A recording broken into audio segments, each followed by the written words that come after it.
All right, look live, Jarvis. It's playtime.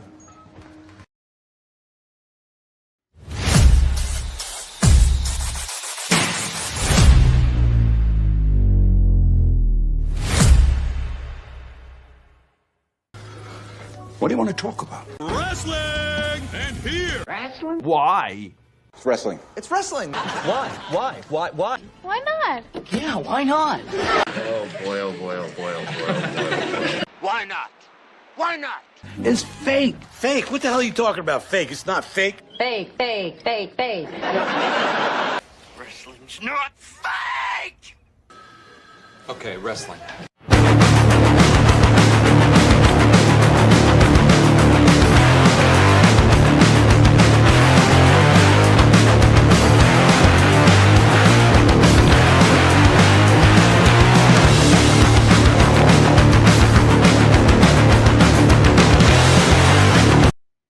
Hello, ladies and gentlemen. Ronald Ray here, your boy with a cornbread accent. Welcome you to this week's Spot Show live stream. Yes, it is Thursday, the day before Friday. Let's freaking go. Of course, this week we got a lot to talk about. We got TNA Impact results, which I actually watched. NXT results, which I did not watch. Sorry again.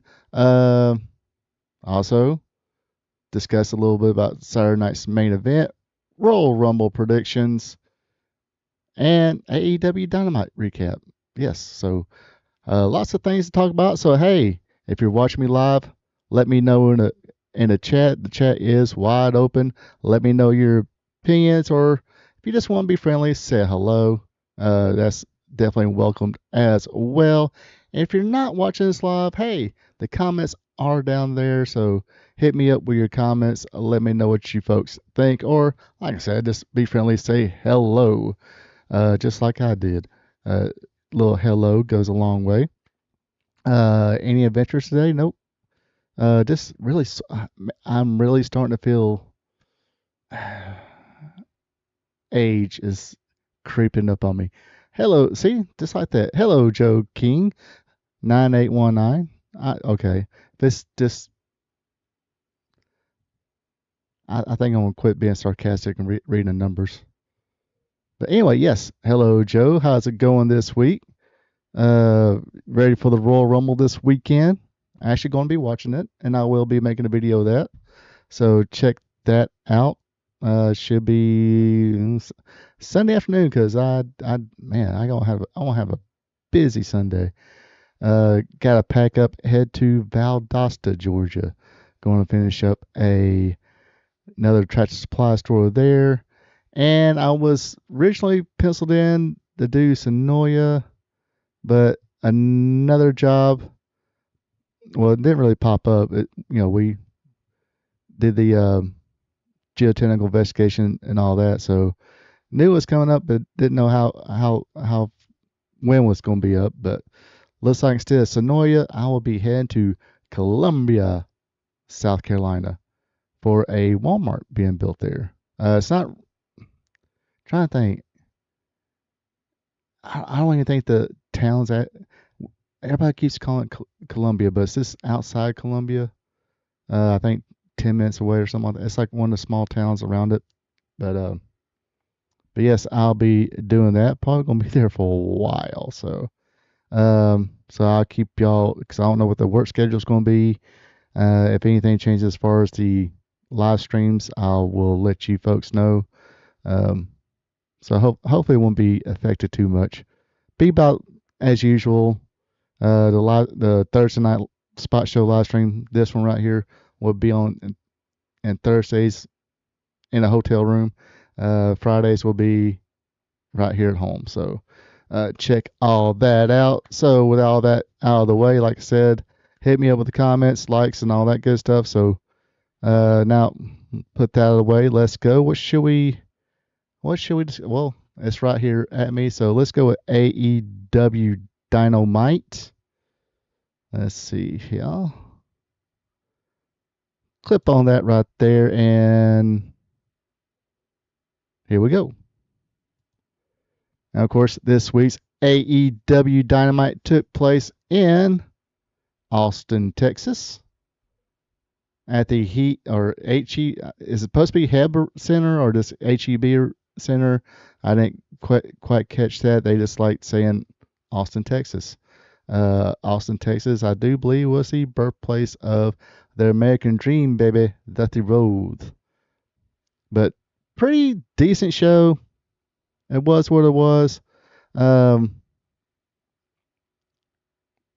Good main event and a main event match. A good TV main event. Let's just say that. All the other matches, they probably should have more matches like this. As far as star status and stuff like that goes. That way you build up your stars, and when you got well, I guess it's just pay-per-view now. I don't think AEW does house shows since. So basically, to say, build up your stars, do some angles, and if you want the star, it's the star who's feuding, pay for it on pay-per-view. Little old school, but if you're going to be different than WWE, that's kind of a way to go. But yes, I'll discuss that more later, but let's get to it. There we go. The first match of the night was Rocky Romero versus Kenny Omega. This was a quick little match here. Poor Rocky didn't even have entrance music, nor did he have Don Callis out. He's supposed to be with a Don Callis family, last I heard, which I think half the Hill locker room is with the Don Callis family. Anyway, Rocky did get a little advantage. Decided to showboat. Omega made a pay for it with a V trigger from behind, Snapdragon suplex, another V trigger, then pins him after the one-winged angel. Kenny, of course, afterwards cut a promo talking about what he's gone through, and he'll go through anyone, friend or foe, to get an opportunity at the AEW World Championship, which is currently held by MJF. Adam Pierce. Adam Page, excuse me. He came to the ring, said neither Omega, Strickland, or Andrade will be the next world champion. He will be. Out comes Swerve Strickland. He pointed his comments towards Omega. Omega got his feels about that, so little clash right there. Then Don Callis comes out, loses his, I guess he has some, I don't want to say false teeth, but teeth implants or something like that. They fell out in the middle of his promo. I guess he must have threw them away afterwards. And said Andrade is going to be the next one after he goes through Strickland. Then he's going to go through Omega or Adam Page. It doesn't matter to him. And he has something for all of them. And he knows Strickland's weakness. And that is, which discussed it during commentary later on, that Strickland's weakness is his manager. So we'll figure that out later, I guess. Next matchup, we had a Continental Championship qualifier match. Jon Moxley going against Ace Austin. Kind of tell the dynamics here now. It's like nothing against Ace Austin, but he's not nowhere near Jon Moxley's level as far as being a star on in that company yet. But he did have a good showing here, but Mox would take an earlier advantage after a big boot to the noggin, giving him a little bit of a whooping. Then a one-handed cartwheel kick got Austin back in it. John and Ace exchanged strikes and some counter pins. Moxley won after Paradox Shift. Takeshita came to the ring, pretty much got face-to-face with Moxley, said, hey, I want a chance at that belt. He walked out. Out came from behind Davis and Doyle. They attacked Moxley, leaving him laying until the rest of the Death Riders made the save.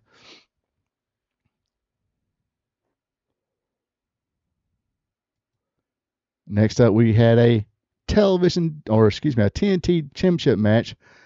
El Clon taking on the champion Mark Briscoe. Actually, Don Callis had a great idea. Need a one-man announcer booth and just have Taz. I'm cool with that. I can definitely be cool with that because sometimes, I'll explain it later. Shivani was as cringe with Don Callis at this point, but this is where he mentioned that Prince Nana was Swerve Strickland's weakness. So, anyway, some back and forth stuff. Khan got a picture-in-picture advantage after a front drop kick on the apron. Mark came back, got a 2 count after the Froggy Bow. The El Clon, hamstring out of a J Driller, looked pretty cool. Clon had a bunch of little flips and all that good shit. Looked pretty cool. I actually liked him better than Hologram. Let's see. Mark then countered a driver from Clon, rolled him up in the schoolboy roll. Mark gets the win. He says he's making open challenge come collision. He says nobody from the Don Callis family. He is done with them. Bring me somebody else. Lights go out. Then we get some music, and he makes his appearance. Tommaso Ciampa. He is all elite now. He made his first appearance, got face to face with Mark Briscoe, and it's official. Him and Mark Briscoe for the TNT Championship at Collision this Saturday. Seems like they're taking that card pretty high. But no, nothing really physical. You know, Ciampa just gave him a kiss on the cheek and walked on out. No promo, no nothing. Let's see. Joe King, Mark Davis, the old partner of Kyle Fletcher, and I think Doyle's is Jack Doyle. They were in the 4-way for basically the 2 big guys. So yeah, I'll get more on them later. But they won a 4-way to win a chance against FTR, which was this evening. All right, next up, MJF came out, cut a promo, and this pretty much sets up a qualifier match for next week. Brody King against MJF, of course, qualifier match. If Brody King wins, he gets a shot at the world title down the line.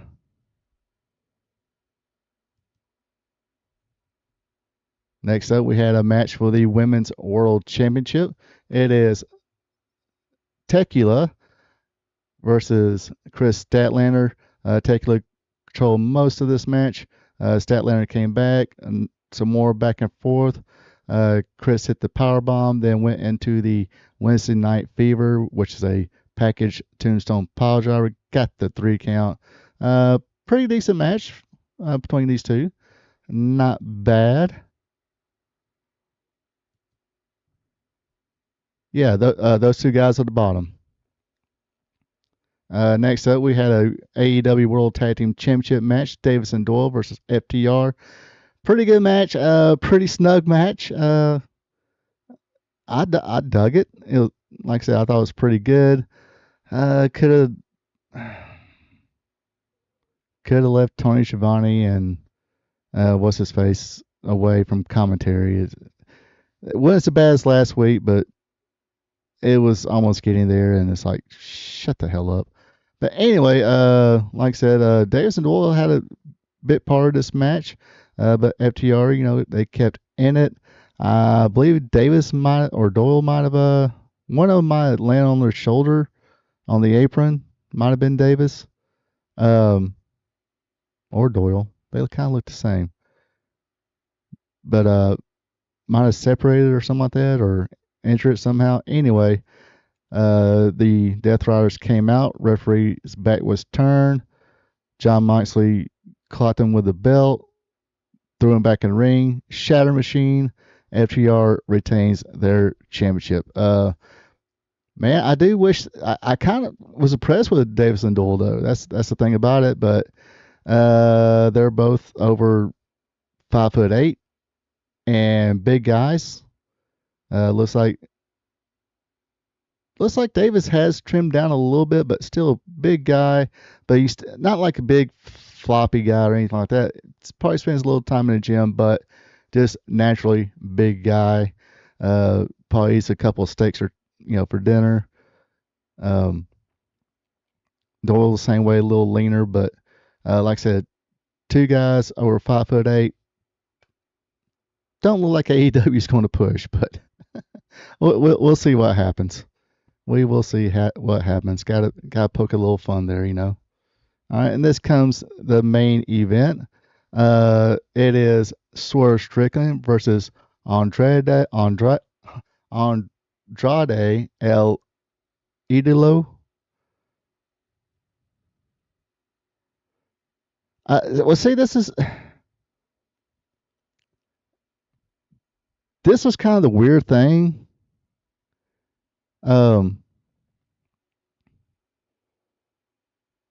We don't know. He kind of gave, I think when he won the Continental Championship, he kind of gave a babyface promo, but you still see Marina Shafir attack Tony Storm. Was it last week before last? Other than that, it's wishy-washy, I guess. And you're going to have a match, Wheeler Yuta versus Orange Cassidy later. I think either on Collision or Dynamite next week. It's going to be Orange and Tony Storm against Shavir and Wheeler Yuta. Anyway, by the way, I am, in case you don't see this on the recording, I am recording this live in living color during Spot Show live stream. So check this show out every Thursday, 8 o'clock. Now that cheap promo. Let's get back to what I was talking about. The main event of the night was Swerve Strickland versus Andrade El Idolo, or Idolo, depends on who was saying it during commentary. Yes, this was a worthy TV main event. You had your competitive matches, but like I said, the people they faced wasn't quite up to their opponent's level, but almost good enough to be, a believable competitive match. Then you had a great TV main event. Of course, one person being a top AEW star, the other one a international star, and former NXT champion, against a former AEW world champion, with AEW world championship implications in place. Andrade got the advantage after running Swerve into the steps. Swerve made a comeback. Also during that, looked like Andrade got some chick's number. Trying to figure out who that chick is, but pretty hot either way. But anyway, so they both hit their signature moves. Swerve went for the big pressure, but El Idolo grabbed the ref's shirt. She pulled away. As she pulled away, she didn't see Andrade kick Swerve in the elbows, then hit his finisher for the win. After that, you seen MJF in the back. Of course, the first person approaching was Omega. He said, "Screw this, I'm walking away." He walked away, was going towards the door. That's where he ran to Andrade. And as he left Andrade, he got to his vehicle. Adam Page slammed it or kept him from opening the door. Then said, "Leave." And that was it. That was the show. Of course, I am recording this live, so let's go ahead and say this. For the folks of you just watching this AEW Dynamite, you folks have a good one. Take it easy, and until next time.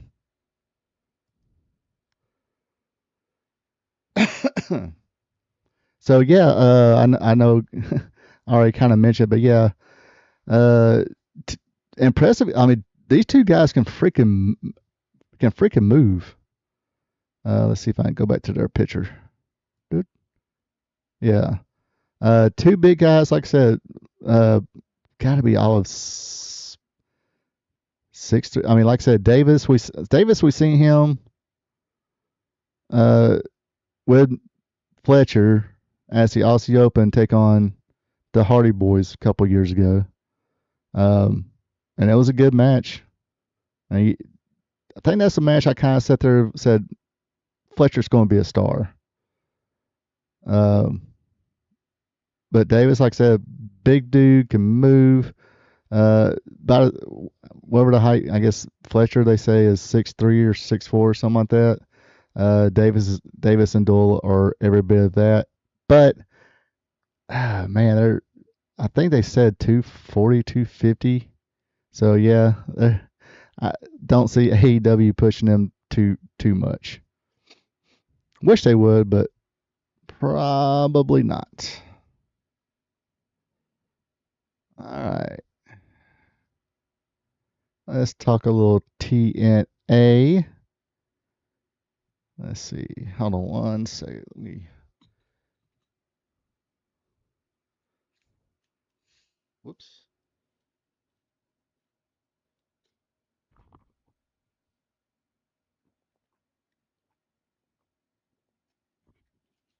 I know. Actually, I had to go to, what was it? I had to go to Walmart Tuesday and stay there Wednesday. So got home today and forgot to put any kind of good beverage, or Coke is a good beverage, but talking about something you kind of sip on and really, really get rid of the dehydration, I guess. Like water or Gatorade. But anyway, oh, 1 second here. Let me do this.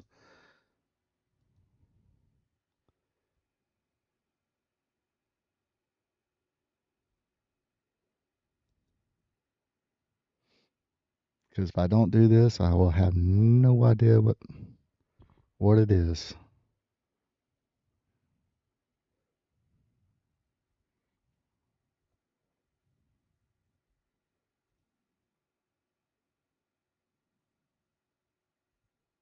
Uh-oh.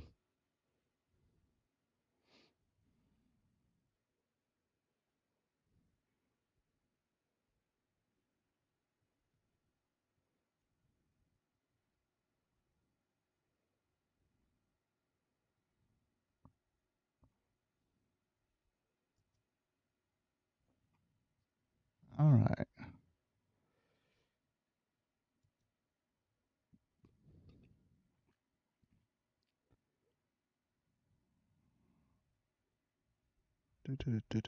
Do.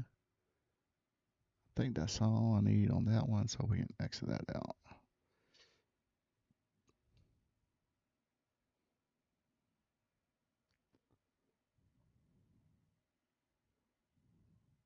Yeah, he was Jake something in TNA. And this is, I wasn't watching TNA at that time, so I'm like unfamiliar with him. So I mean, what do you think? You probably seen more of him than I did. I've seen 2 matches of his. Is he pretty good?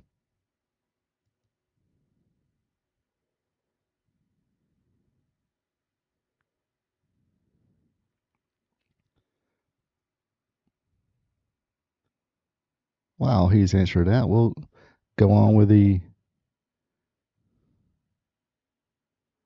What'd you think? Potential guy, a pretty decent guy, or probably uh, like I said, if you see him in those matches with Davis, they look like a pretty good tag team.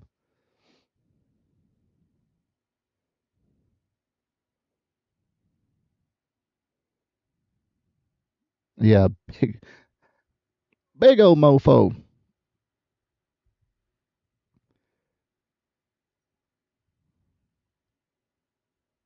Potential, which means AEW's not going. AEW's not going to push him. I don't know. Then again, they Swerve's bulked up a bit. He's they say he's 240. I mean, he is bulked up a bit. Okay, so yeah, it's him got hurt. Yeah, because he landed on they did one of those apron bumps, and when he landed, I think it was Cash Wheeler with him, and he immediately told him, "Hey, I tore my bicep."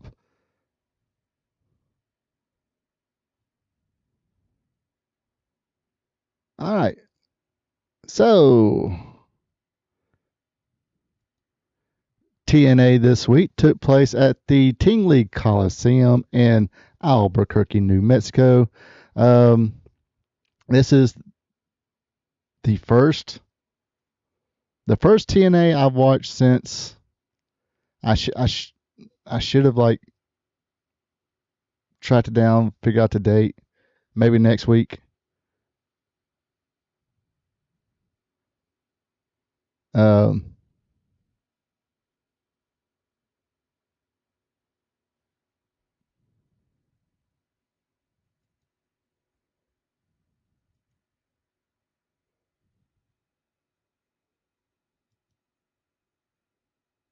never mind. I was trying to pause it. You talking about Josh Alexander? Sorry. While I'm recording this, I'm doing Spot Show live stream. So yes, recording this live and in living color in front of a studio audience. So if you want to be part of the studio audience next week, be here at 8 o'clock on Thursday nights, and that's where all the magic happens. Anyway, like I said, this week's TNA Impact takes place at the Tingley Center or Tingley Coliseum in Albuquerque, New Mexico. First match of the night. But like I was mentioning before, last time I watched a full episode of TNA is when they started a beatdown clan with MVP, Bobby Lashley. I think Loki was part of that. I don't know about Smoke Joe might have been. But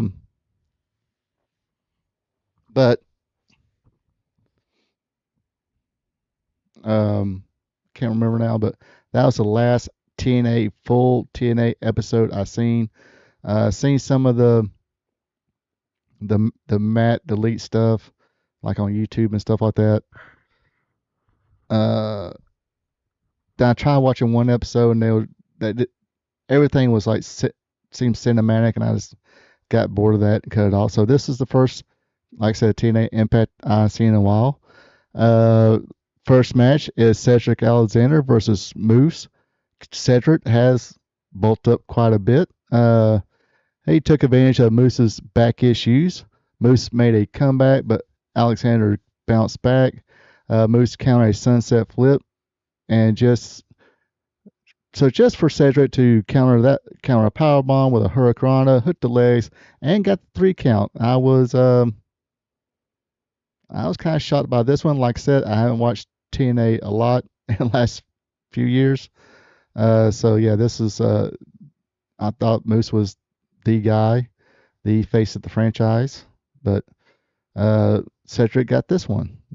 Decent match, good match. A lot of it took place on the outside.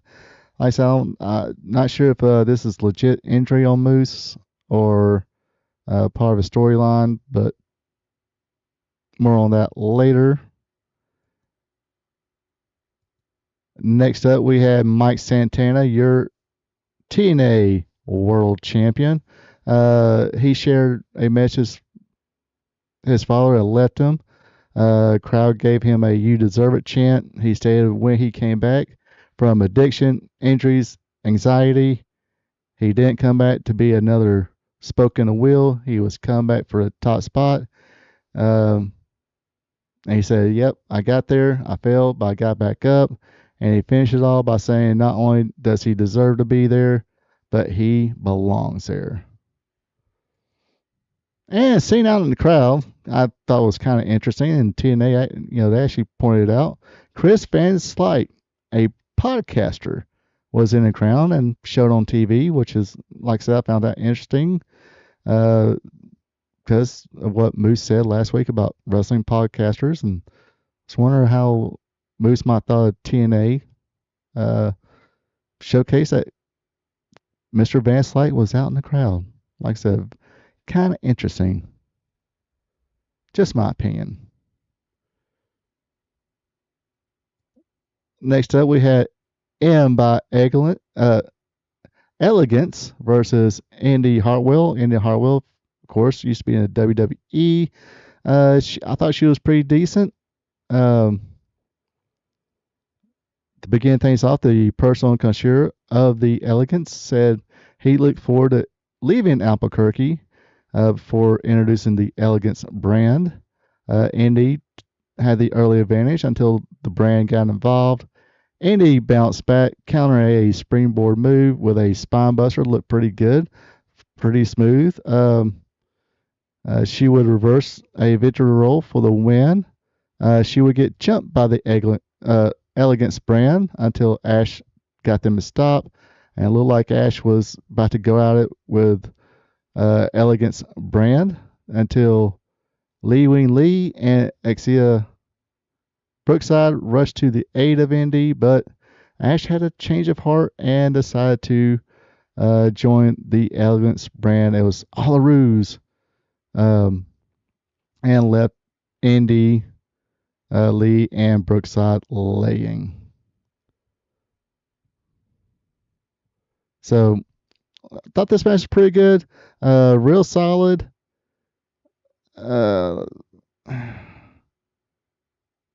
I would say not above some of the stuff AEW does as far as their women, but almost on par. Like I said, a little more solid, a little more fluent. So that kind of, I did catch that.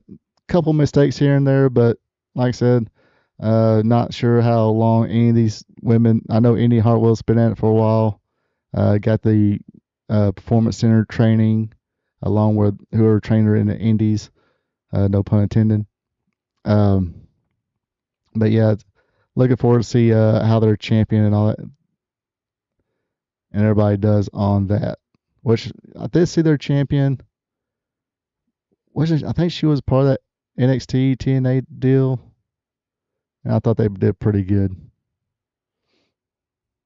All right, next up we had the Feast and Fire match. Trey Miguel was announced as the final participant. Of course, remember he's the one who got, he was part of the Rascals, got hired with the Rascals in AEW just to be released because some stuff he said in the past. But just like that, he is back in TNA and was announced as the final participant. Fans gave him a nice ovation. Of course, during the match, Eric Young got the first briefcase. Steve Macklin got the second one. Eddie Edwards got the third. And Trey would actually get the fourth briefcase next week, or actually tonight, if you're watching. If you're watching, hey, just DVR it. Keep watching me. And we'll still talk about that next week. But actually tonight is when they'll be announcing what's in each of those briefcases.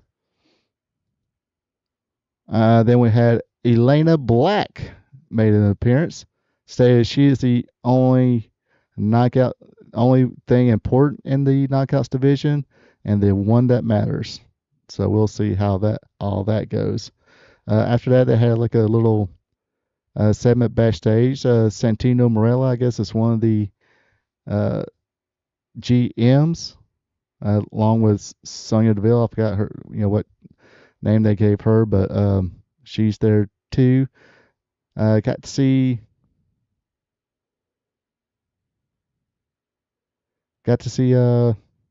uh-oh.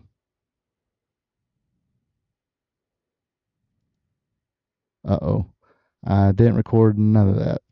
It was on pause. Son of a gun. Anyway, screw that idea, I guess. But anyway, so yeah, she kept important. Had Santino's daughter come out, say, "I miss you, Dad," blah, blah, blah.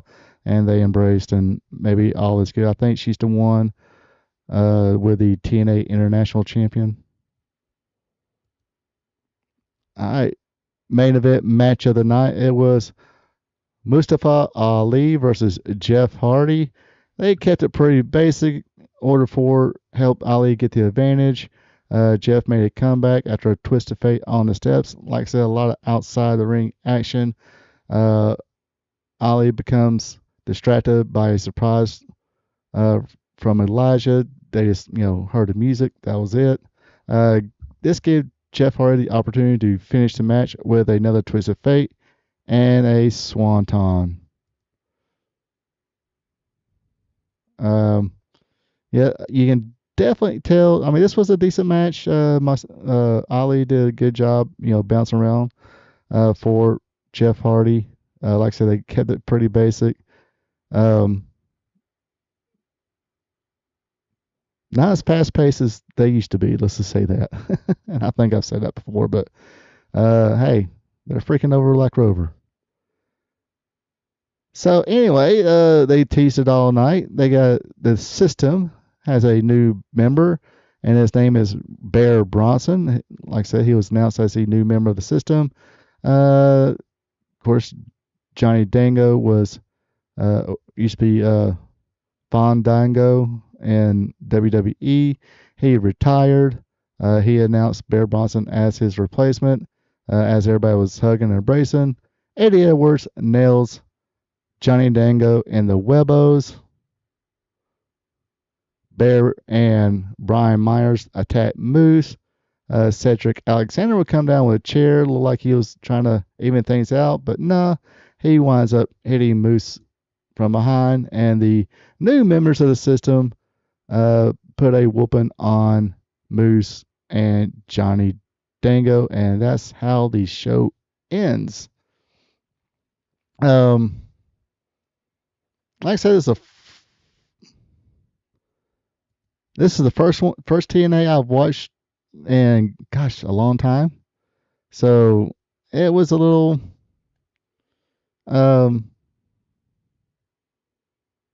very indie-ish. It seemed like I had that kind of feel to it, where somebody did the yeah, I'm trying to do the right thing, then just being a swerve. Kind of happened there. Like I said, I don't know how long the system had been baby faces, but or if they were, what's the deal and all that. But definitely go and check it out, or check out this week's. Probably this weekend sometime, or maybe tomorrow night. Depends on a lot.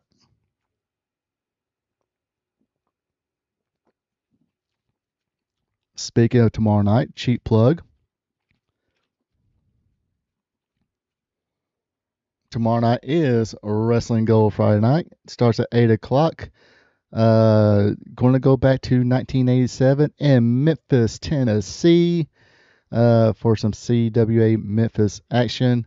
And this is going to have a lot of talk. This is when the Tommy Rich, Austin Arnold, Jerry Lawler feud really started getting red hot. The infamous angle where they posted him, that's will be the watch along tomorrow night. So come by and check that out if you love classic wrestling and classic wrestling talk, old school wrestling talk, back when wrestling was wrestling and wrestling was real, because damn it, it's still real to us. I need to copyright that logo, shouldn't I? I mean, the whole line, not just the last part. Last part somebody else said one time. Yeah, good shit. The good shit.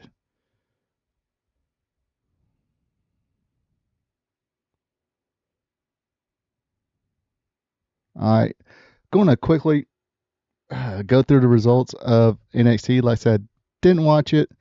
I downloaded the app, but I couldn't watch it till Wednesday. And like I said, last night after work, I didn't leave the site till like 7 o'clock.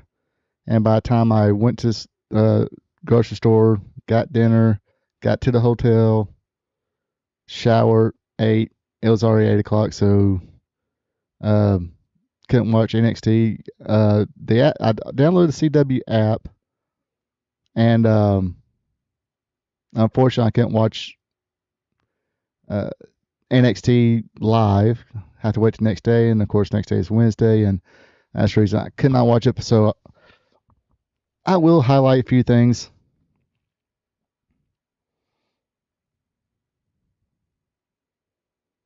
So here we go. It did start off with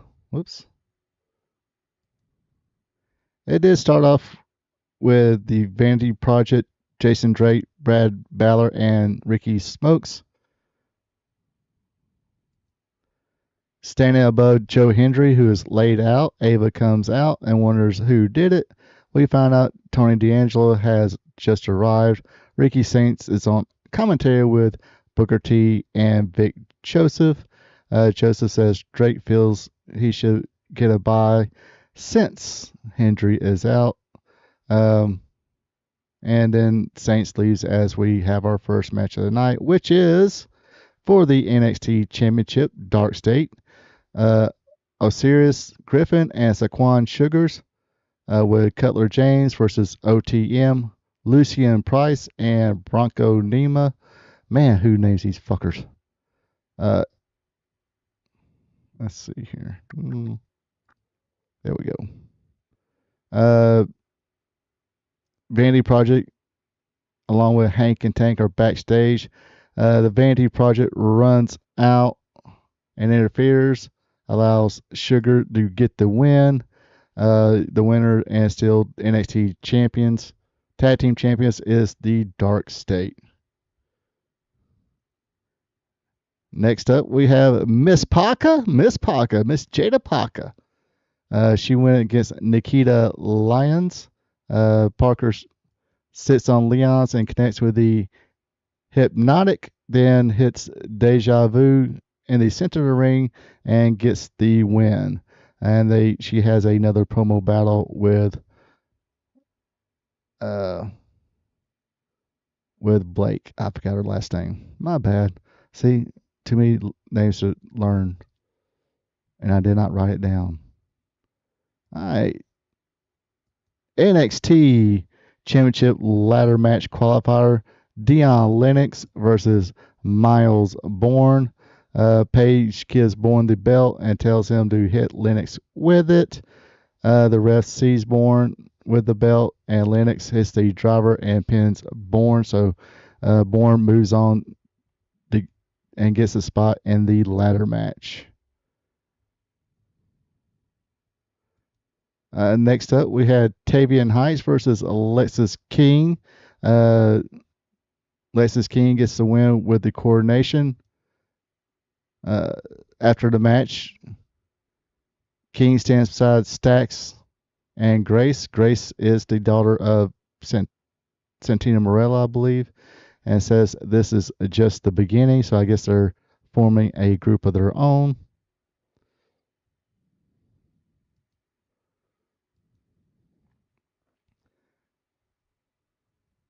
Zaria took on Thea Hale.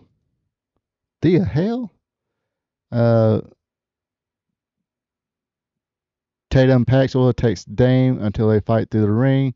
Zaria gets distracted, and Thea rolls her up. After the match, Hale comes to shake Zaria's hand, and she knocks it away. Fallon Henley and Laney Reed comes out to the ring and stand on the apron. Haley tells Zaria that we got her back. Zaria hits the F5 on Hale. Henley and Reed leaves scared.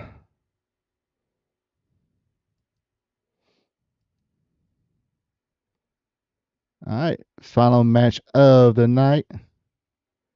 Yep.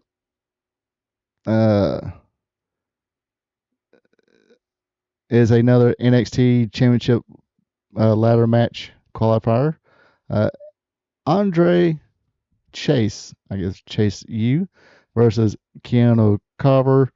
Big freaking dude as well. Carver plants Chase with a spinning slam and gets the win. After a match, all the contenders kind of show up, and a brawl ensues. Of course, Joe Hendry makes a come. He comes back out, attacks one of the members. I think it was Saints, I do believe. And then, but it was, of course, Carver laying Joe Hendry out as well, and Carver is left last man standing. So, um,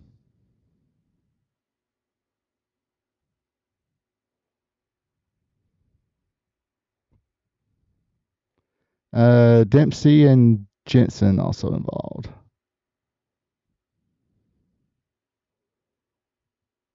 Yeah, I think Jensen's in Evolve. I think.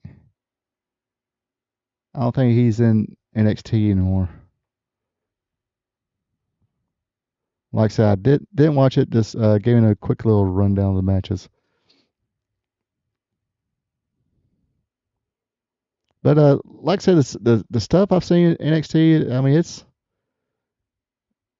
a lot of stars. Like I said, the guy that is probably gonna make his debut at Royal Rumble, Zima or something like that. The guy who, yeah, Buchanan. Buchanan's in last I seen he was in Evolve.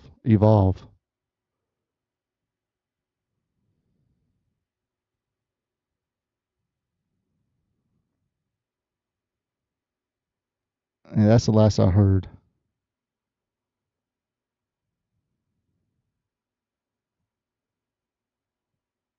But like I said, it's a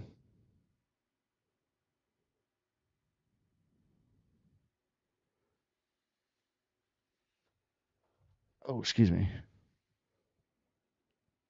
I mean, a lot of these people are not second generation. I mean, Carver, I don't think it's. I have to read up about him. I'm not sure if he's second generation. Lexus King, of course, son of Brian Pillman.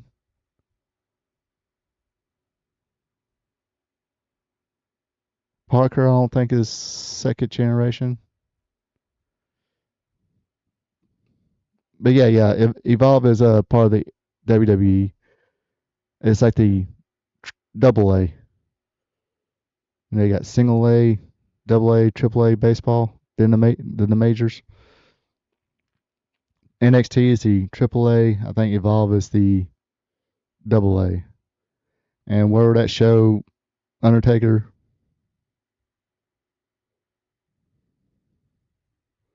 the Future Legends, or where that show's called with the Undertaker.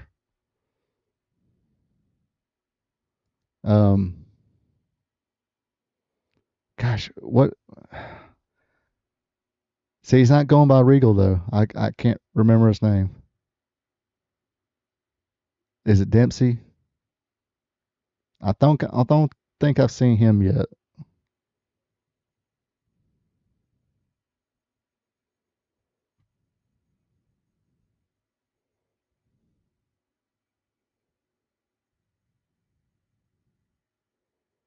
But I mean that's the thing too. If a second generation star or a second generation's got potential, they're gonna try him out. And we seen Buchanan wrestle. He seemed good, but I don't. Like I said, I didn't watch him when he got in NXT.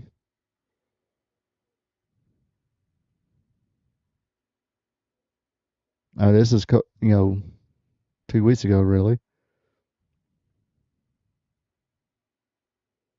Nah, can't say I really pay attention as much as I used to. But that's why I'm paying attention more now to NXT and TNA and seeing what happens with everything. Probably should watch Evolve, but don't think I'll be doing any kind of Evolve. I mean, right now I feel like I I felt like I had my hands full just with Raw and Dynamite now I'm doing TNA and NXT.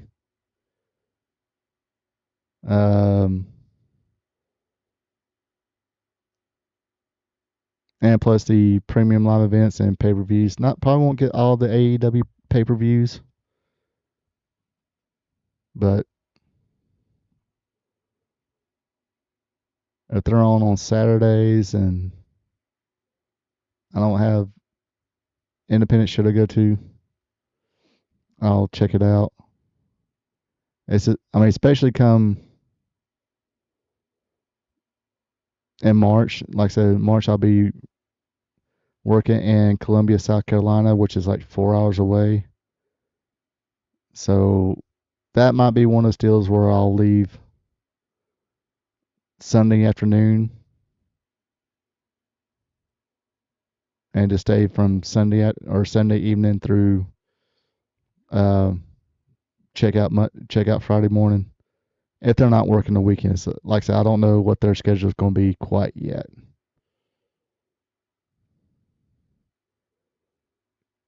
But like I said, that's a 4 hour drive. That's no traffic really. And I don't know how the Augusta traffic is. I heard it can be pretty bad around there.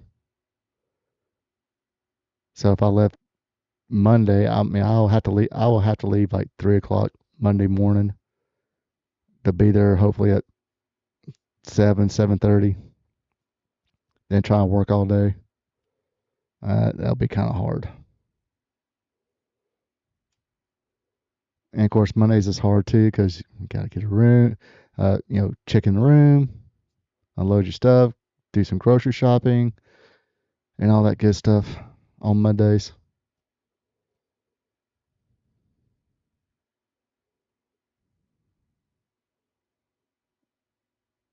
Yeah, so you got Fit Finley's son there, Regal's son. I mean, because that's why Regal came back, I guess. That's what the internet was saying. Reason Regal came back because his son got an NXT deal.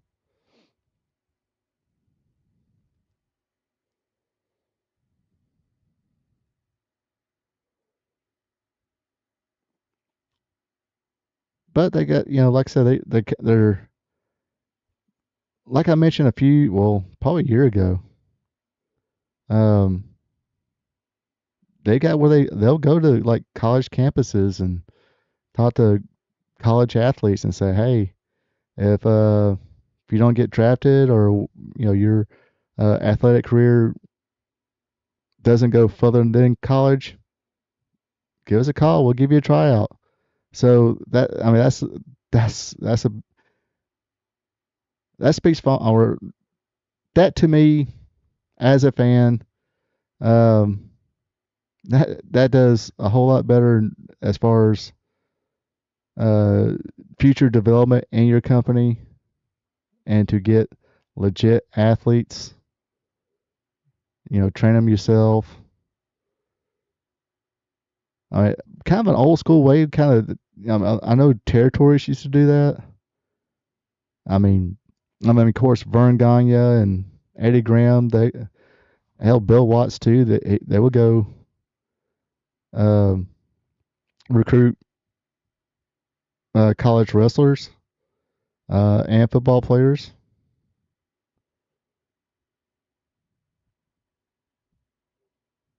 Back in the territory, that Ole Anderson, I think, would do the same thing.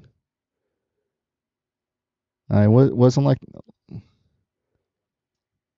I mean, it's good and bad.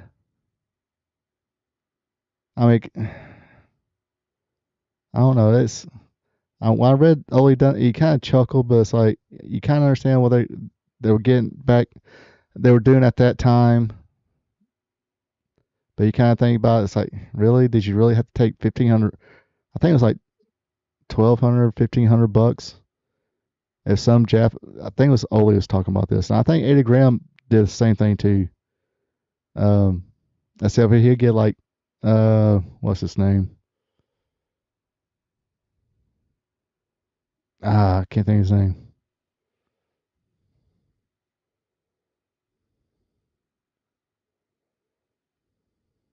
What's wrong button?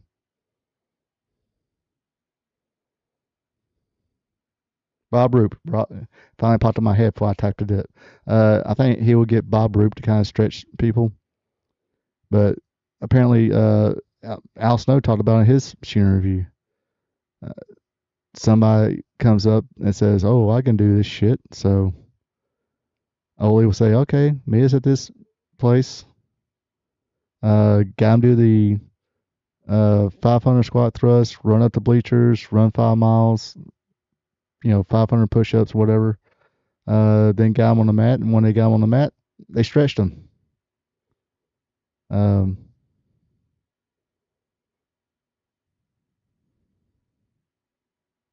Now some of those people, would come back or whatever. I think Al Snow did had a pretty good showing until Ole did get in there, and let's just say Ole, according to Al Snow, Ole didn't follow the collegiate rules, so to speak. Really snug with him and told him to get lost.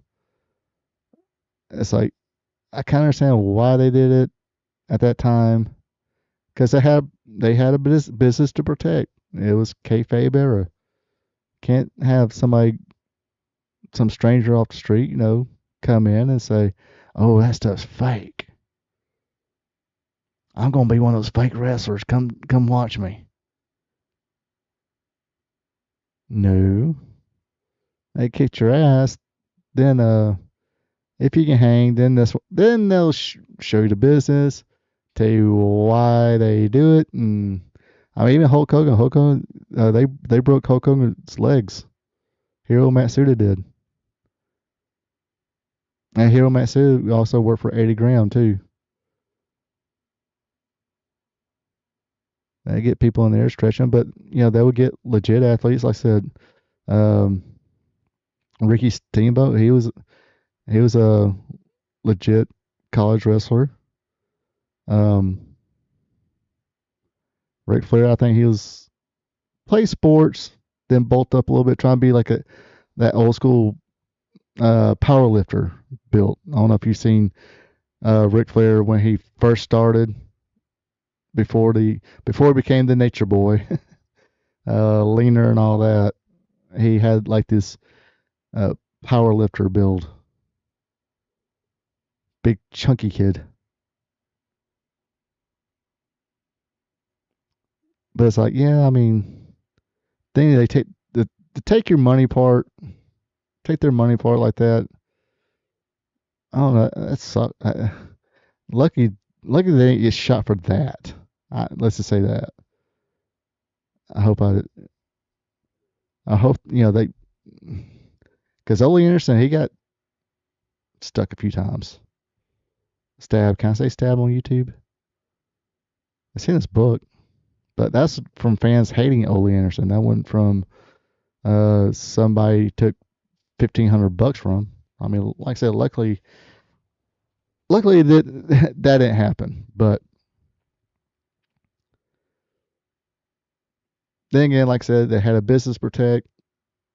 They can't have somebody from the bar come in. I mean, that's the reason if you got a fight in a bar, you lost, you got fired, because that's the last thing their business needed was some fan to be like, "Oh, I beat up one of those fake wrestlers."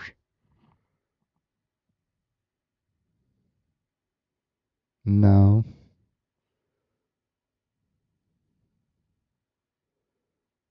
Or they probably like, "Okay, yeah, he's fake. Now here's Bob Roop. Here's Hiro Matsuda. Here's one of the Welch's kids. Or Fuller, Buddy, Robert, Ron." They were taught to, I mean, I know Rod's podcast, he talked about how they would learn to take care of themselves. And how did I get on this tangent? I guess talking about second generation, how they recruit. But anyway, that's how they recruit. I mean, it's not like now. I mean, I mean,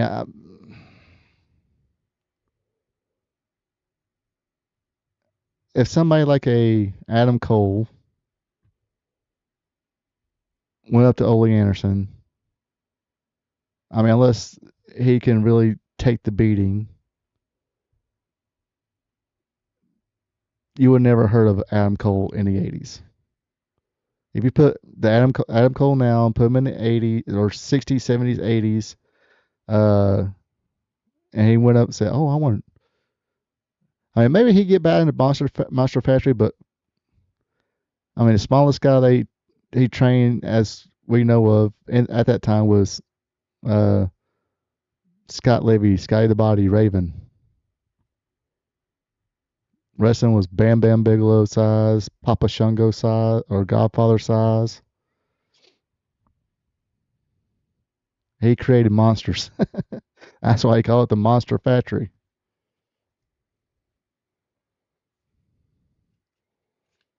All right. Now I went on that tangent. Sorry about that. Let's take a short commercial break. I'll be right back after these messages. Hello, ladies and gentlemen. Ronald Ray here, your boy with a cornbread accent. If you made it this far in the video, you're having fun. You folks know what to do. Everybody says this, so let's go through the whole routine. If you enjoy it, click on that like button. Also, leave me a comment. Give me your opinions on anything I talk about tonight. Ask questions, or just drop a friendly hello. That's always cool as well. Also, if you enjoy listening to a fan, just like you folks at home, talk about the sport of professional wrestling, be a champ, click on that subscribe button. Now, back to our program.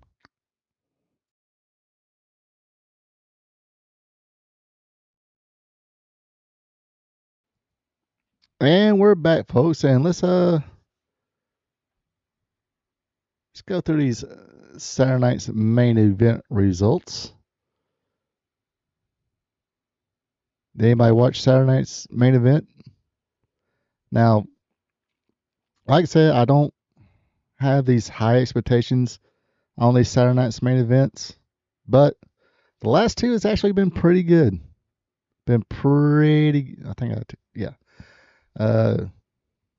Last two I've seen has been pretty good. Just my opinion. Excuse me.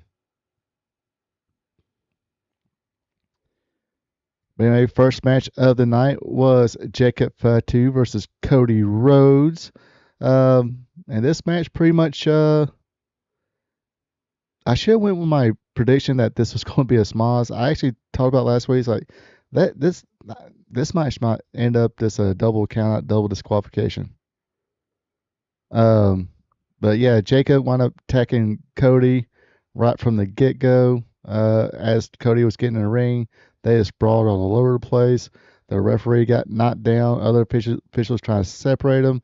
Both guys were just putting a whooping on each other and the security, as well as the refs and everybody. That's until Drew McIntyre came in, threw Fatu to one table, then nailed Cody in the webos and powerbombed him through another table.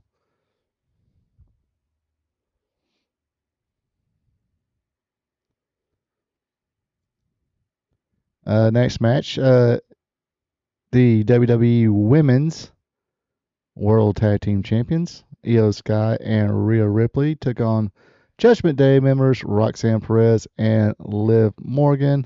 Good match here. Io held her own until Liv guillotined Sky as Roxanne distracted the ref.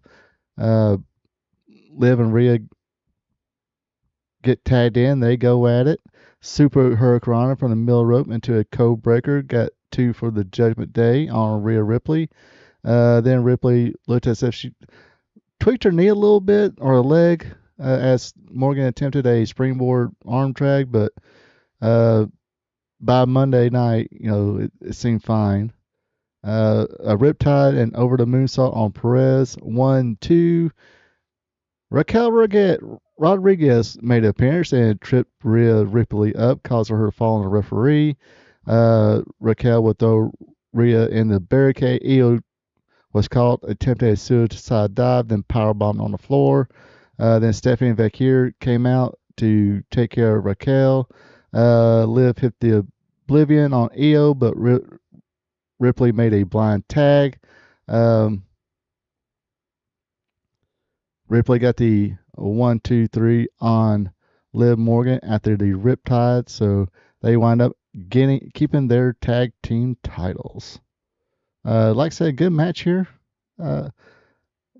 These four women, I mean, they've been wrestling each other for a while, so hopefully, I mean, well, Perez kind of new to that whole format, but what I've seen from Perez since she's came up to the main roster has been pretty impressive.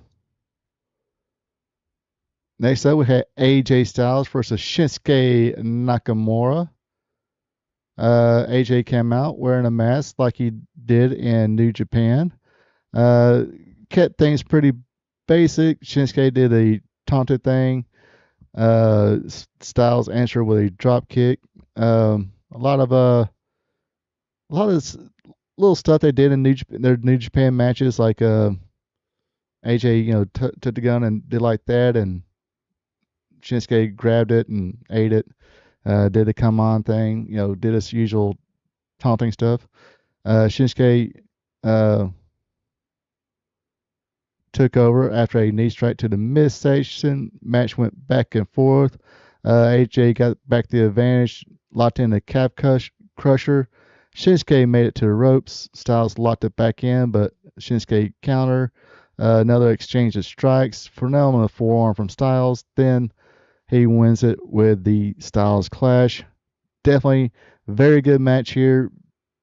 Way better than their WrestleMania match, but very good match here. And of course, AJ Styles will face Gunther on Saturday's Royal Rumble with its career on the line, but more on that later.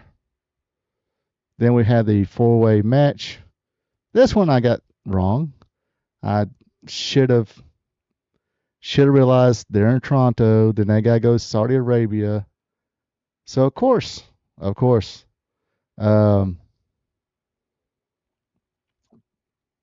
know who was going to win, but I kind of stay focused on who I thought was going to win the Royal Rumble this year. But anyway, this was Randy Orton versus Damian Priest, Trick Williams, and Sami Zayn. And of course, this was four-way. See who faces Drew McIntyre at the Royal Rumble for the Undisputed Championship. Sami hit the haluva kick on Priest, but Williams pulled the ring out, breaking up the pin. RKO on Sami, and Trick threw Orton out to try to steal one. Priest hits the Razor's Edge on Sami. Not Trick off the apron. Then, just like that, Sami hit the haluva kick on Damian Priest to get the win. So, like I said, I totally didn't think about it. They're in Toronto, and the match of the Royal Rumble in Saudi Arabia. Therefore, Sami's got to win. Sami.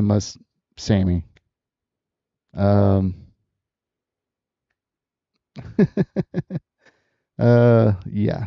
So that brings us to good segue here for the Royal Rumble predictions.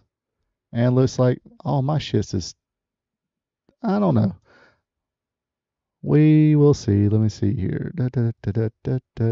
Bump. Get back over here.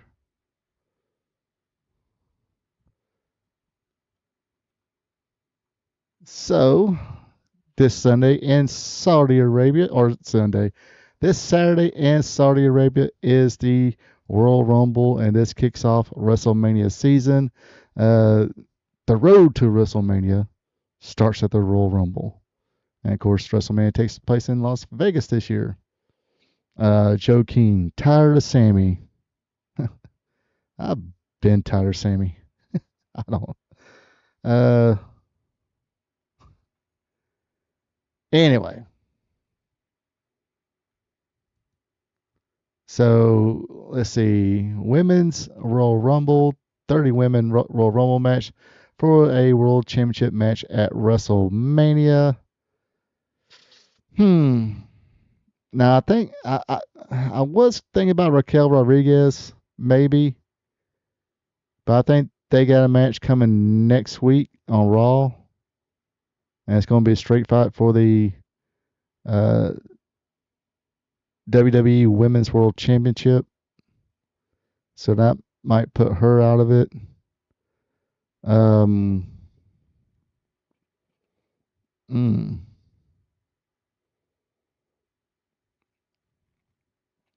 And unfortunately, I don't watch enough of SmackDown. Oh.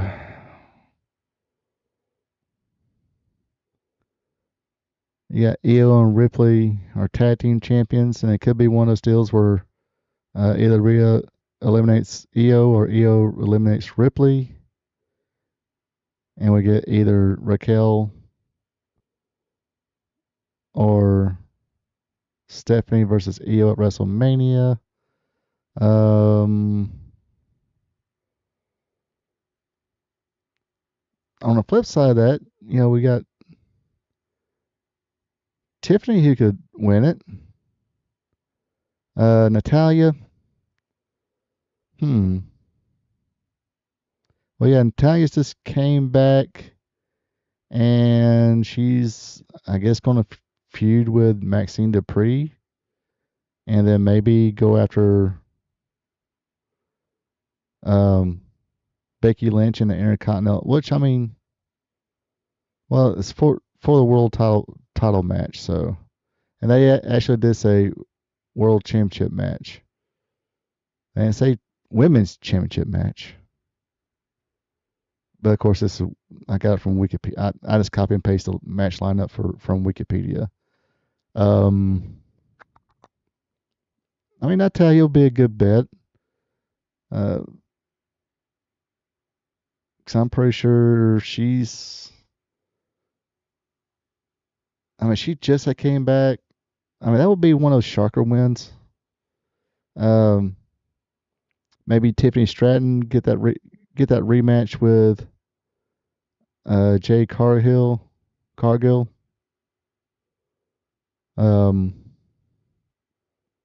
Which, man, that match between her and Charlotte, not great. That chemistry way off.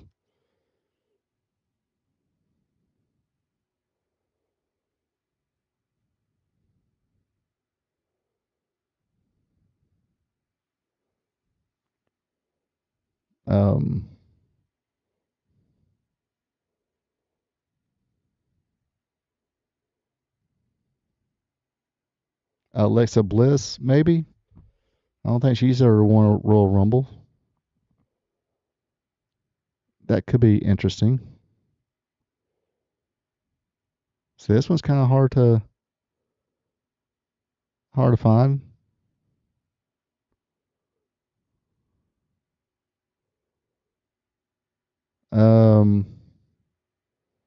Yeah, I was thinking about Bianca Belair. I mean, I even got penciled in, right, or not penciled in, just typed in. Bianca Belair.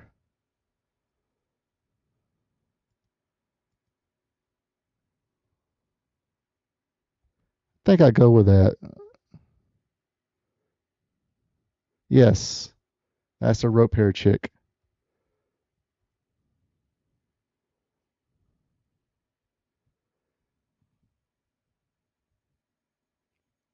So, Bianca Belair versus Jay Cargill might be decent. They got history, so that could work out. So we're gonna go with survey says Bianca Belair, winner of the Women's Royal Rumble. We'll see how that works out.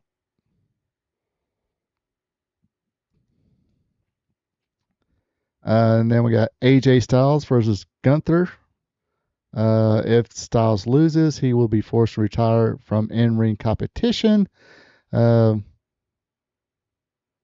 of course, for what it's worth,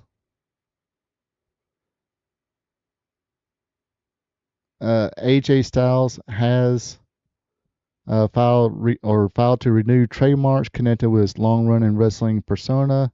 The filings cover both the phenomenal AJ Styles name and the P1 logo, two brands that have been closely associated with his career. Not going to look too deep into that. Not going to say, oh, he's going to retire, but from WWE, then go to AEW. I'm pretty sure he might do the cons, I won't say Comic Con, but the fans conventions and stuff like that. So he definitely wants to keep his name, logo, to take pictures and sell pictures and sign his autograph. Unless he does, just kind of does what he wants to, and I can almost see Tony AJ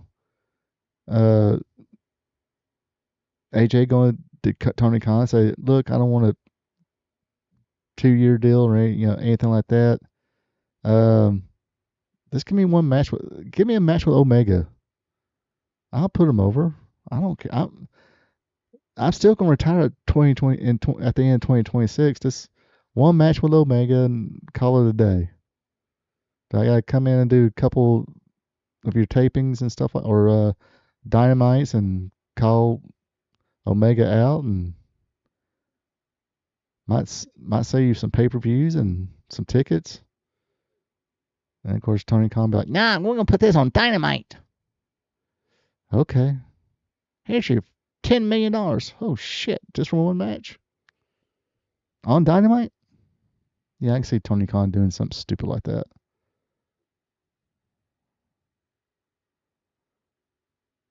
Yeah, there's a lot of them in there, and a lot of them I can't really see win the Rumble though.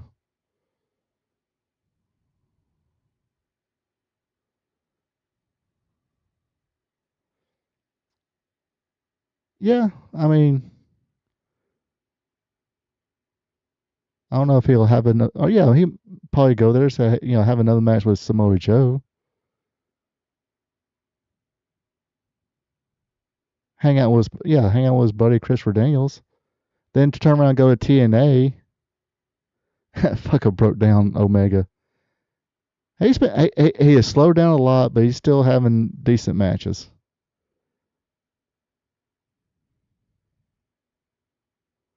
I will say the match with him and Josh Alexander last week was pretty good. But yeah, he's definitely slowed. Whatever that stomach sickness he had was, it definitely slowed him down. Definitely slowed him down. Yeah, definitely slowed him down. As Rain Man would say. Dustin Hoffman, Tom Cruise, good movie. Don't get talked about. That movie really does not get. Ospreay with a good big. Yeah, I think. Now you mentioned that. Well, talking about broke down. Ospreay's out hurt too. But that would probably be. That would be a good match because a lot of Ospreay's offense definitely pays homage to AJ Styles.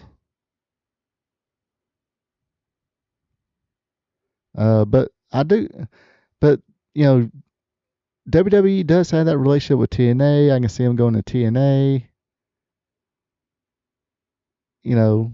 Probably have a match with what's his name? It was right in my head. It's getting late too. Frankie Kazarian. Maybe go in there and have another little run as an X Division champion. Put another kid over. Get the belt, hold it for a little bit, put another kid over. Or put the same kid over. That tag team match with Styles, Lee, and the Evans and the TNA X Division champion, I forgot his name, but that was a pretty fucking good match. Those two kids impressed me. But like I said, I'm not looking.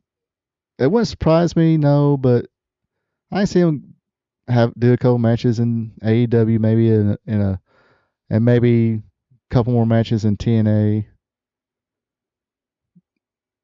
Do a couple independent spots, to sell his merch if he wants to, or like I said, I think it's more about the conventions and stuff like that, which I'm pretty sure he'll do, even though he probably don't need the money.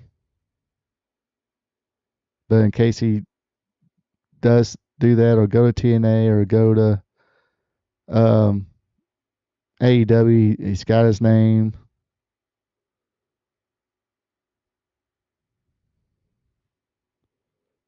You know, I mean, how much the touch by Vast will cost? Can't cost that much because I just mentioned it, the song, and I guarantee you, 99% of people, unless you follow AJ Styles from match one, know what that song is. That basically that's the song that AJ Styles first used as his entrance music. I think he did that Independence. I think in Ring of Honor he came out to Praise by Seven Dust.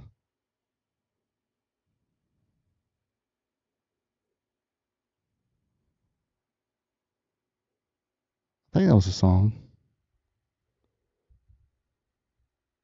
I gotta look at it. I think it's the name of it.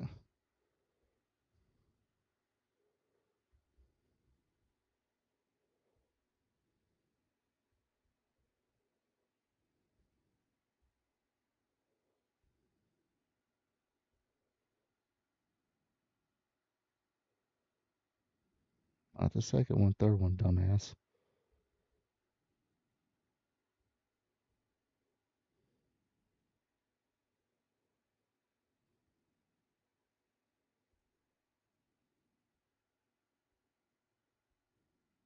Yes, Praise. That's the name of it.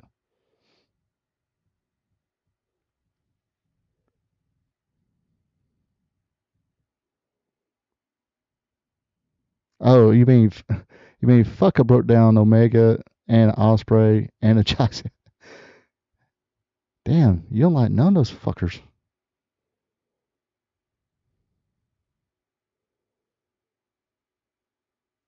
But yeah, like I said, AEW, or give Vast a couple $100.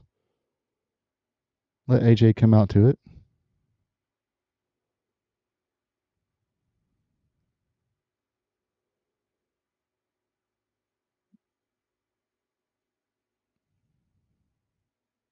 But yeah, definitely see it. But basically, hmm. See, this is a toss up too. I'm gonna go with Gunther. I'm gonna say Gunther, but I'll come to that part later. I'll come to the but part later.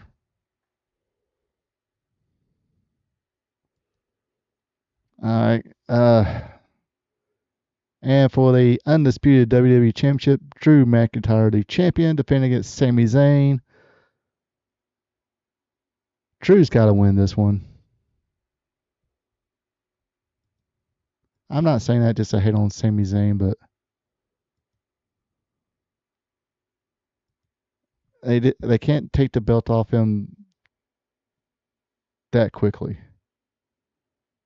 Yeah, most know the song from TNA, but I don't think TNA's relationship with, and that's if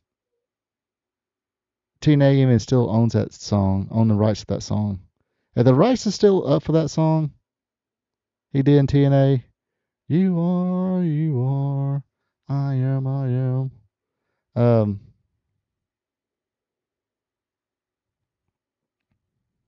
or that, see, there's that one, and there's that, get ready to fly. And it kind of did a you are, I am, whatever. It's kind of like a remix of that one.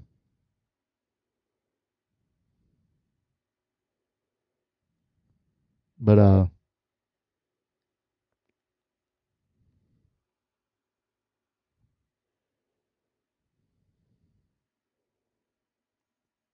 I mean, I don't. I was about to say. Now the Vast song. If you went to Atlanta Thrashers hockey games, if uh, I think that was like the one of the songs they played before the game started. Yeah, yeah. TNA still owns the rights to that song. I don't think WWE is gonna let AEW use it, but it will be funny to Tony Khan will give TNA money, a company that's working closely with WWE.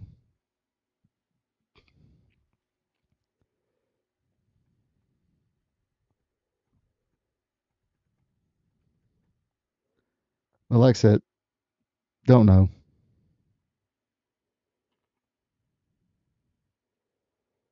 Because I mean, when he did a promo, he said there's a lot of people, a lot of wrestlers. I would love to wrestle one more time.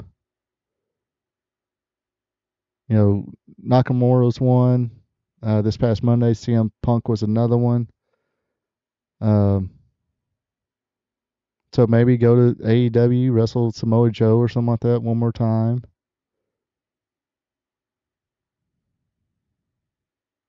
Um, I think didn't Styles and Omega have a match in New Japan?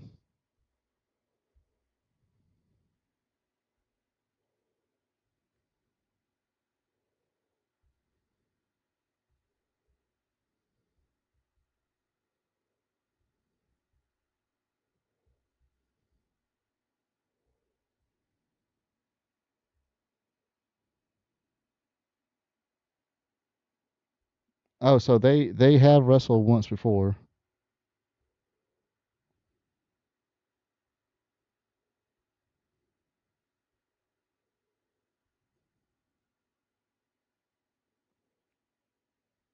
At least once in 2006.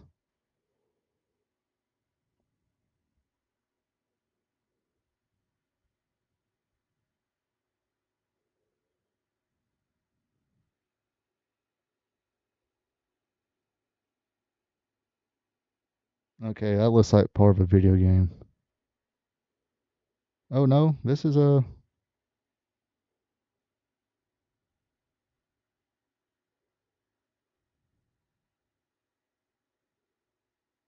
I think. Never mind.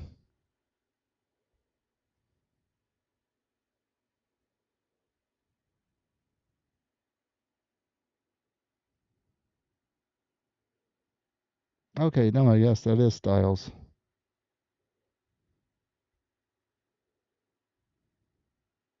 So yeah, so him and Omega has wrestled a couple times before.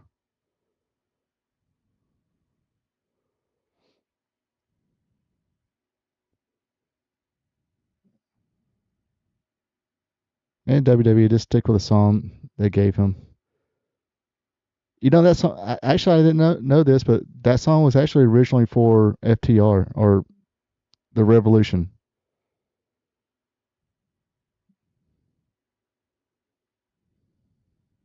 But actually, I kind of like that one better than the other company made songs that AJ's used, like the TNA songs or the entrance music that TNA came up with for him, and like that one the best.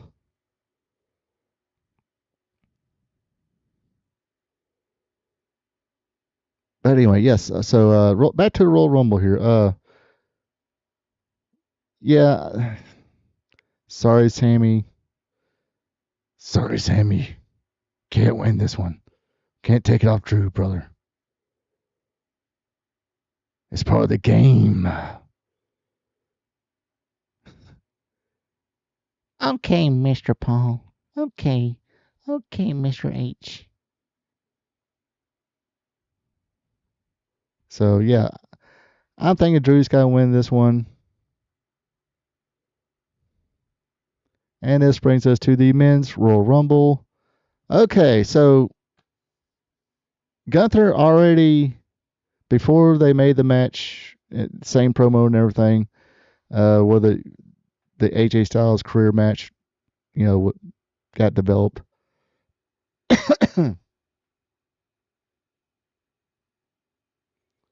You ain't in Canada, but he's part Muslim, Saudi Arabian, whatever. Middle East. He's part Middle Eastern too. He's part Middle Eastern, part white, part Jewish, part Irish. The red hair, and from Canada.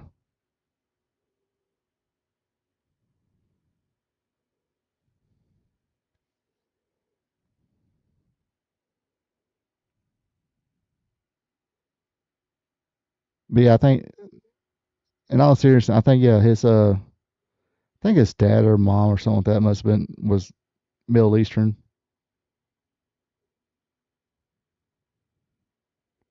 I can't remember which one, but yeah, that's how he knows how to speak Arabic and all that.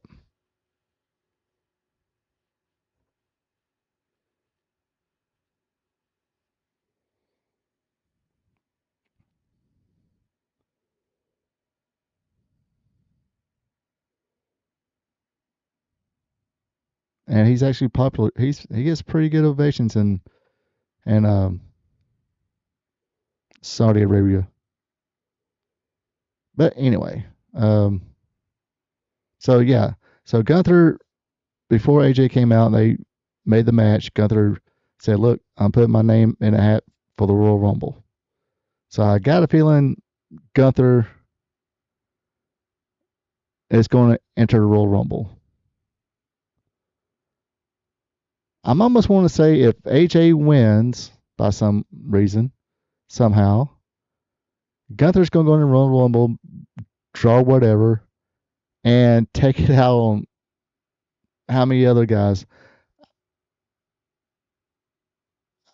Which means I'm saying Gunther will win the Royal Rumble, face CM Punk, beat CM Punk.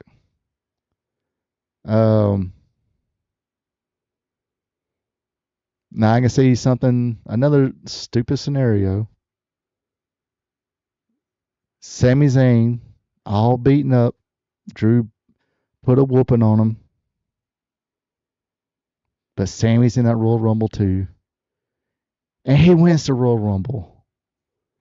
And faces probably Drew McIntyre again at WrestleMania. And he gets this WrestleMania moment. Or Sami wins the... I'm still saying, okay, I'm thinking Drew's going to win this one. Sami's probably going to go on to win Elimination Chamber or something like that. Then go up against Drew at WrestleMania. Gunther wins a Rumble. Whether win, lose, or draw against AJ Styles, don't matter. Gunther gets in a Royal Rumble and wins it. So yeah, going with Gunther's going to have a big night. The most hated man in wrestling is going to get people to hate him anymore. And that's retiring AJ Styles, then winning the Royal Rumble to face CM Punk at WrestleMania, then make CM Punk wish he was retired. Or something like that. I don't know. That's a bold prediction. That's the one I'm making. I'm going with Gunther win the Royal Rumble, men's Royal Rumble. But I can almost see clip it. However you do. I need to clip this. Here, I clip it right now. Now I'm saying, here's that camera. I am saying Gunther's going to win the Royal Rumble. But it wouldn't surprise me if after Drew McIntyre gives Sami Zayn a big old whooping during a whole match, Sami Zayn miraculously makes it to the Royal Rumble, drags himself to the ring, and winds up winning the thing because he'll pop up just like that and haluva kick everybody and Probably a hell of a kick, Gunther being the last man and wins the Royal Rumble. So I won't be surprised about that, but I am going with Gunther on this one. What about you, chat? Chat me up.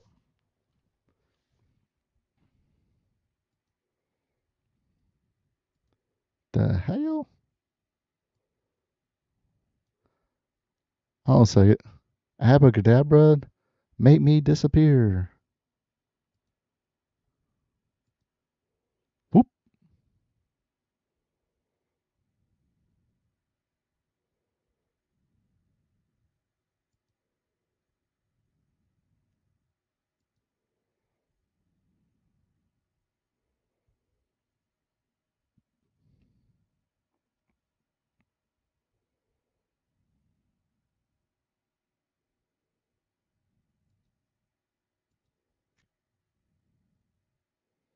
Now I reappeared.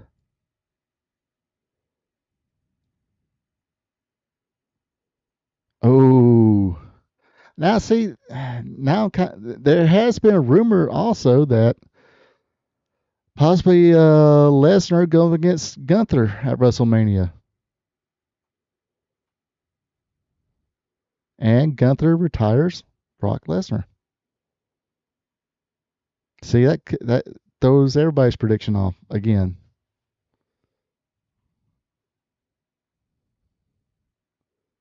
Now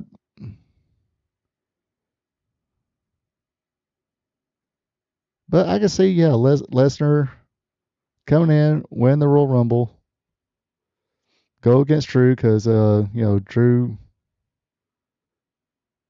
Yeah, I think he defeated him at one WrestleMania. I know he eliminated him from Royal Rumble, but the COVID Rumble. Um,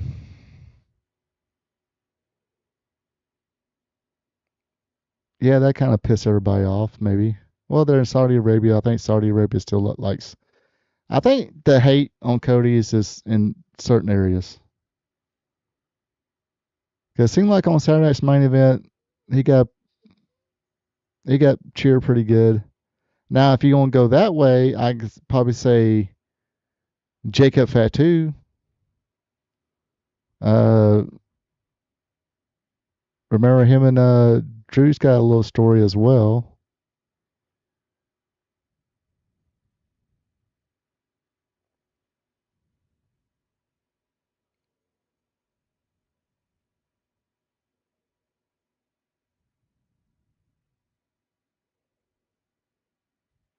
But you gotta put it, I mean, you gotta put in a punkster factor too.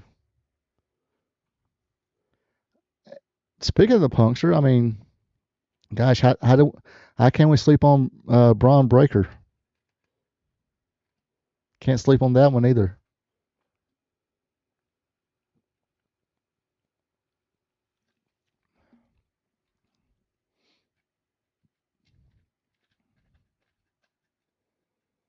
Now, is Braun Breaker ready for that moment yet? I mean, Roman Reigns, he's in the Rumble too.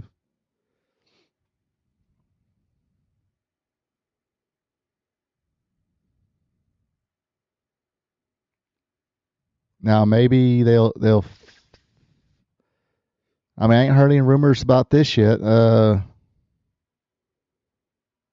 Maybe we'll finally get. I mean, I don't think Dwayne Johnson's done much this year, so maybe they'll put the Rock versus Roman Reigns at this year's WrestleMania. Like I say, I ain't heard any rumors or anything, but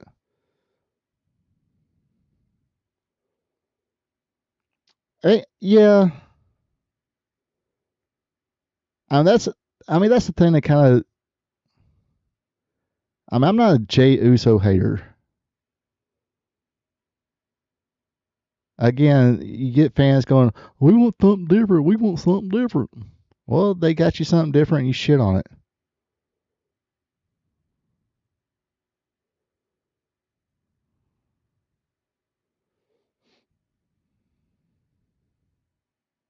But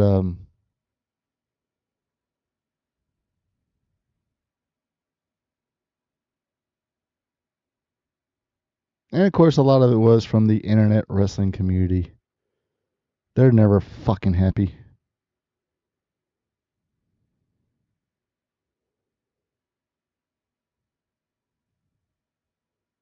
A lot of them ain't.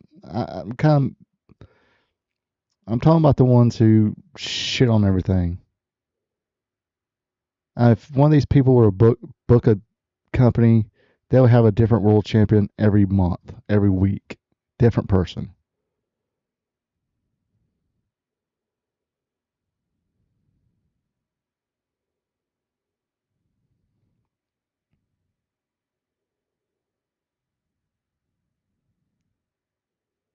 And that's what it seems like to me. It's like we want this person, we want this person. Kofi Mania. Oh no, here comes Brock Lesnar. We want Big E. Oh, here comes Brock Lesnar. Here comes Tony Atlas. Tony Atlas wins the world title. Here comes Brock Lesnar. Sorry, I know, bad joke. Bad joke. Feel free to steal it.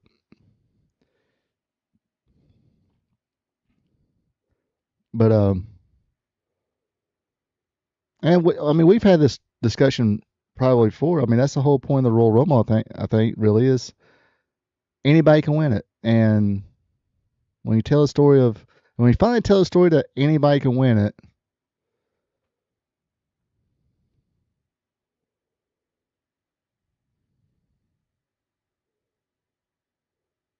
because sometimes, I think, like, I know we ain't supposed to mention his name, but the year Chris Benoit won it, there was always that was on the internet and stuff like that everybody's saying Chris Benoit's it was leaked that Chris Benoit was going to win it this year. Yeah, Brock is legit. Was legit.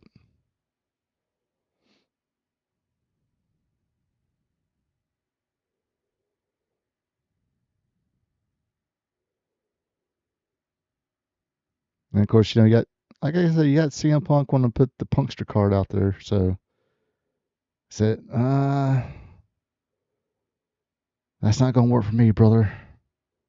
I'm CM Punk, the Punkster. Listen to my Punkamaniacs, brother. Anyway, well, let's be about that time for me. Gotta end it here.